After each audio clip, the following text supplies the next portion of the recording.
14:27. Peace I leave with you, my peace I give you.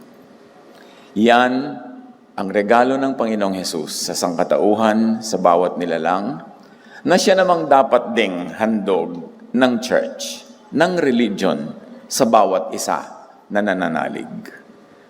Pero yan ba ang napapala ng mga tao sa kasisimba, sa ka-attend ng kung ano-ano mga religious studies?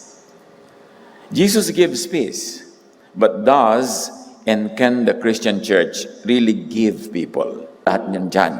Pero dumating si Jesus to end the rule of the law. Hindi ibig sabihin nagiging lawless. Ibig sabihin yung Jewish law.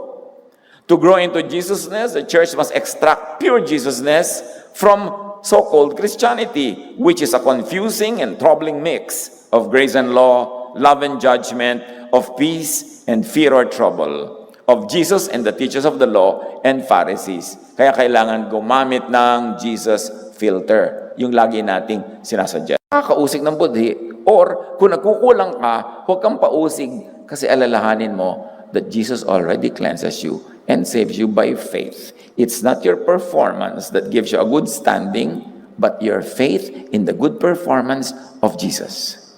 Kaya nga saved by faith Pag na-internalize natin yan, marami tayong peace na may enjoy. Hindi para tayo konsintihin na magwala sa buhay, kundi tanggapin tulad ng pagtanggap ng Diyos. We remember that we are dust. We know that the law is spiritual, sabi ni Paul, but I am unspiritual. Bakit? For what I want to do, I do not do. But what I hate, I do. Sabi ni Paul, gusto kong bumait, pero di ko magawa. Alam ko ang dapat ginagawa according to the law, pero hindi yun ang ginagawa ko. In fact, ang ginagawa ko, yung sabi ng law na di ko dapat gawin. So, I am unspiritual. Can you imagine if that's always what you think of yourself? The law is so against the truth on the ground.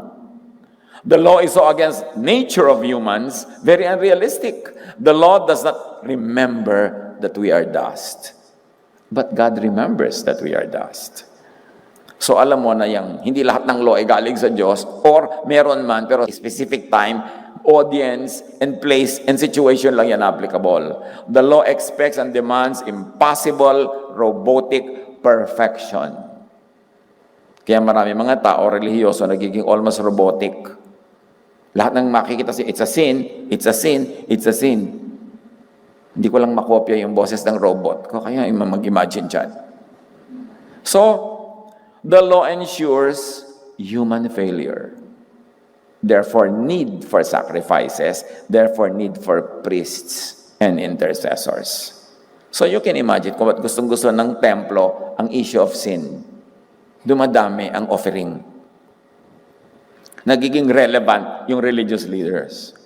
Romans 7:23-24, sa pagpapatuloy ni Paul, ngunit may ibang kapangyarihan sa mga bahagi ng aking katawan na salungat sa tuntunin ng aking isip. Sa ituntunin ng sinasabi ng aking isip na sabi ng law ay dapat, at sabi ni Paul, kay saklap ng aking kapalaran. Imagine you think of that, ang saklap ng buhay ko. I'm a grand failure, wala akong magawang tama. Destitution, hopelessness, despair, kontra sa peace of mind. Enter Jesus. Salamat na lang. Mayroon pang kasunod. Jesus brings good news. Ephesians 2:15, Christ ended the law with its many commands and rules. So, ngayon, hindi mo na kailangan laging maging grand failure kasi Christ ended the law that makes you a failure.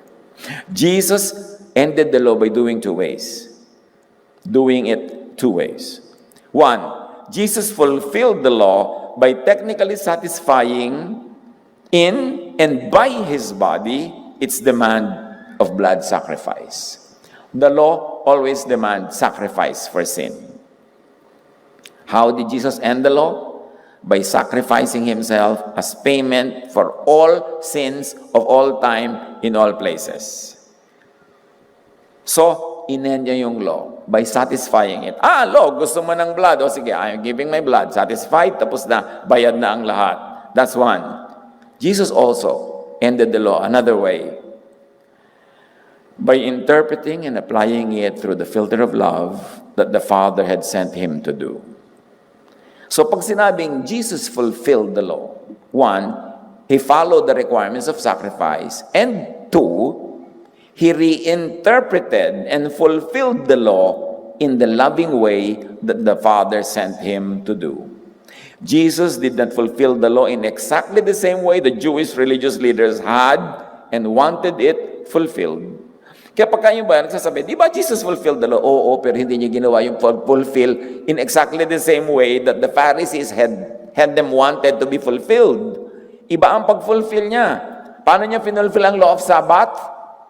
Sabi niya, Sabbath was made for man, not man for the Sabbath. So kung gusto niyo mag-picnic, mag-excursion, matulog, magtrabaho ng Sabbath, gawin niyo. Because ginawa at ibinigay ang Sabbath para sa kapakanan niyo, hindi para maging Diyos niyo.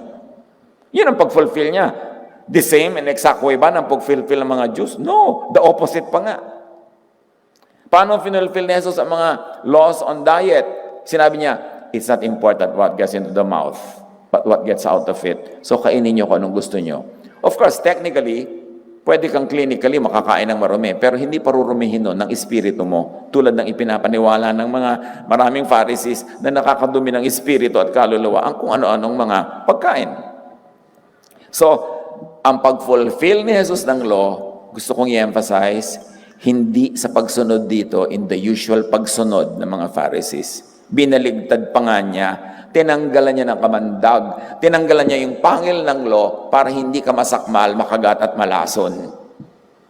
So He fulfilled the law two ways. By being under it and paying with His own body and blood, and number two, by reinterpreting the meaning and taking it to a loving form of application. Jesus brings God's love and grace versus the harshness of the Jewish law. Wala kasi tayong ideya how the Jews lived their lives then. Puro religious work. Can you imagine that you have to bring animal sacrifices for your sins? Mga baka, mga toro, mga malalaking hayop, at kung pobre ka, mga ibon, mga maliliit, magdadala ka pa rin. Alaga sila ng alaga ng hayop para katayin lamang. Hindi nga nila nakakain. Tapos, kung hindi nila kaya yung malalaking hayop, maliliit na hayop, bibilin pa rin nila. Anong ginawa ni Jesus nung nagpunta siya sa templo? Sinalubong siya, Hosanna, Hosanna, welcome to the King of Israel. Sabi na, eto na ang ating King. Anong ginawa ni Jesus pagdating doon? Pinalaya ba sila from Roman law? No. Nag-declare ba ng revolution against Rome? No. Nag-declare ba ng bagong kingdom on earth? No. Pinalayas niya ang mga nagtitinda ng mga hayop doon sa templo at nagpapalit ng pera na pambili ng mga hayop. In other words, Jesus ended temple sacrifice. Tapos umuwi na siya. Sabi ng mga tao, yun lang. Nag-aabang pa sila ng ibang gagawin na mas kingly, mas dramatic, yun lang. Pero hindi yun lang. Because Jesus was already ending the law of sacrifice. Para makalaya ang mga tao sa walang katapusang hirap ng pagdadala ng sacrifices. Galatians 5:1, so Christ has truly set us free. Now make sure that you stay free and don't get tied up again in slavery to the law. Pero ayun, kakaakyat pa lang ni Jesus sa langit, ibinalik na ng mga Pharisees sa loob ng Christian Church ang maraming law. Observe how Christianity actually continues and does the work of the teachers of the law and Pharisees. Itinuloy. Kasi marami mga Pharisees ang naging member noong growing Christian Church at ginamit nila ang kanilang influence para ibalik yung just developing Christianity under the law. So tuloy ang law and judgment. Parang hindi dumating at nag-sacrifice si Jesus to fulfill the law the Jesus way, to abolish the law. Romans 10:4, Christ ended the law so that everyone who believes in Him is made, sabi ni Jesus sa mga Pharisees, mga dalubhasa sa kautusan. Pinagpapasan ninyo ng mabibigat na dalahin ng mga tao, ngunit ni daliri ay ayaw ninyong igalaw upang matulungan sila. Ayaw ni Jesus yung napakaraming religious burdens. You know, the Israelites had to go to the temple for prayer 5 times a day nung araw. At yun na nga, hindi lang yung 10 commandments ang commandments sinusunod nila sa buhay. 613 other commandments rule their lives every day. Surely you will fail in most of them. How can you survive one day na nasunod mo lahat yun? Jesus gives peace of mind. The law requires hard work. Jesus gives peace. Para yung sabi ni Martin Luther ba yan? Yung sabi niya, sabi ng isang great leader, I have a dream. Nadinig nyo na yun? I have a dream.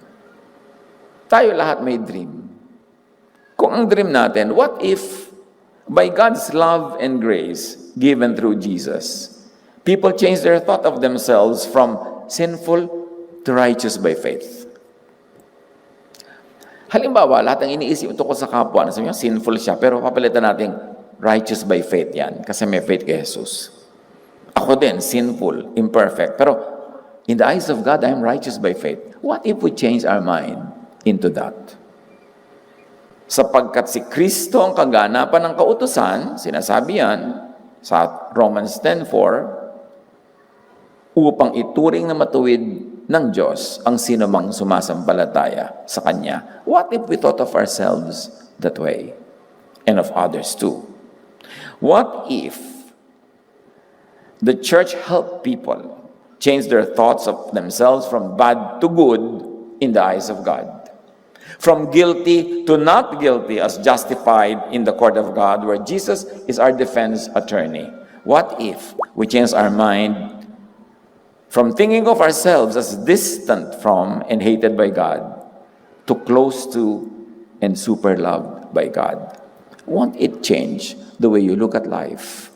Won't it change the way you live life and the way you deal with one another? Romans 8:38-39, I am convinced that nothing in our creation will be able to separate us from the love of God that is in Christ Jesus our Lord. What if we internalize that? Nung 1900s. Pero actually, yung feverish growth of Bible-based faith, noong mga late 60s. And then tumaas tong 70s. Nag-climax sa mga 80s hanggang early 90s. Gaano karami sa inyo ang hindi naman Bible-based ang inyong faith noon, pero nilayasan nyo ang dati nyong relihiyon para ma-born again, para sumama sa mga born-again churches? Kailan nangyari yan? 1970, 80, 90? Kung tutuusin natin, yung climax ng pag-grow ng Bible-based Christianity sa Pilipinas was mga late 70s, early 80s, halos mga 40 years ago, which is already one generation. Eto tanong, nilayasan nyo yung dati nyong religion, nakipagkasira pa kayo sa inyong mga tiya, mga pinsan. Yung iba, nagmartilyo pa ng mga groto, nagsunog ng mga poor, nakipagkasira sa mga kababata, hindi dumalo sa mga lamay, libing ng mga lolang namatay dahil naiba na yung faith. Hindi kayo nag-abay sa mga kababata nyo at mga kaklase na ikinasal dahil yung church sa paggagawa ng kasal, hindi kayo tumutungtong doon. Hindi kayo nakikipaglamay, libing, piyesta, lahat-lahat. Ang dami niyong tinalikuran. And I don't only mean you now, nakaharap ko ngayon, kundi lahat ng sumali sa ganitong Bible-based faith. Ang tanong, sulit ba? Siyempre, sabi mo, sulit kasi nabuhay na walang hanggan. Hindi yun ang pinag-uusapan. Sulit ba sa day-to-day life? Talaga bang napanatag ka? Natahimik? Talaga bang minahal ka ng iyong mga churchmates, ng iyong mga leader? O ito'y nagkakamali ka, sinisipa-sipa ka, ititiwalag ka, huhusgahan ka, tatakutin ka? Sulit ba talaga napapahinga ka o lalo ka lang natakot? Nawa, sulit. Pero ang dami-daming, bakit lipatan ng church sa mga tao? Kasi naghahanap pa rin sa kabila ng kasi sigaw nung 1970s, I found it. Ngayon, hanap pa rin ang hanap. Kasi ang nasalihan, mga Pharisaic churches, papangakuan ka, sumali ka sa amin. Tanggapin mo si Jesus. Magkakaroon ka ng kapayapaan. Puro na lang tayo love dito, pag-iibigan, tulungan. Grace ito, hindi works. Dali pumikit ka, magdadasal tayo. Pagkadilat mo, nagawa mo na, huli ka. Mula ngayon, lost na ulit tayo. Ito na mga laws ng ating kongregasyon. Ang buhok mo, pahabain mo babae.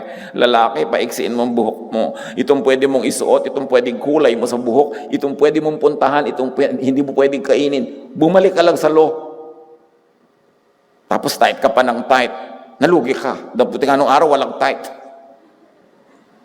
Ano talaga?